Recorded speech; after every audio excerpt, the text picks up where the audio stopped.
মানুষের বিভিন্ন কর্মকাণ্ডের কারণে সামুদ্রিক জীবনের উপর বিরূপ প্রভাব পড়ছে, যা আমাদের পরিবেশের জন্য এক বড় হুমকি।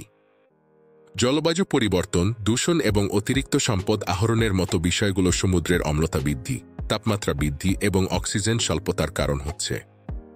এর ফলে প্রবাল প্রাচীর ধ্বংস হচ্ছে, সামুদ্রিক জীবদের খাদ্যাভাব ও প্রজনন ব্যাহত হচ্ছে এবং সামগ্রিকভাবে সামুদ্রিক বাস্তুতন্ত্রের ভারসাম্য নষ্ট হচ্ছে।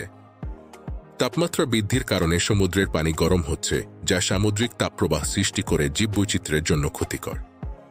বায়ুমণ্ডলের অতিরিক্ত কার্বন ডাই অক্সাইড সমুদ্রের পানিতে মিশে এটিকে অম্লীয় করে তুলছে, যা শেলফিশ এবং প্রবাল প্রাচীরের জন্য মারাত্মক ক্ষতিকর। প্লাস্টিক ও অন্যান্য বর্জ্য সামুদ্রিক প্রাণীদের পেটে চলে যাচ্ছে বা তাদের মধ্যে আটকে যাচ্ছে, যা তাদের মৃত্যু ঘটাচ্ছে।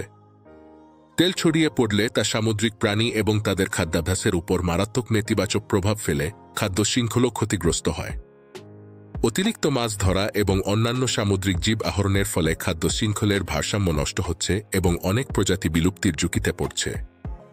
এই সম্মিলিত প্রভাবে সামুদ্রিক বাস্তুতন্ত্রের ভারসাম্য নষ্ট হচ্ছে, অনেক প্রজাতি বিলুপ্ত হয়ে যাচ্ছে এবং প্রবাল প্রাচীরের মতো গুরুত্বপূর্ণ বাস্তুতন্ত্র ধ্বংস হয়ে যাচ্ছে।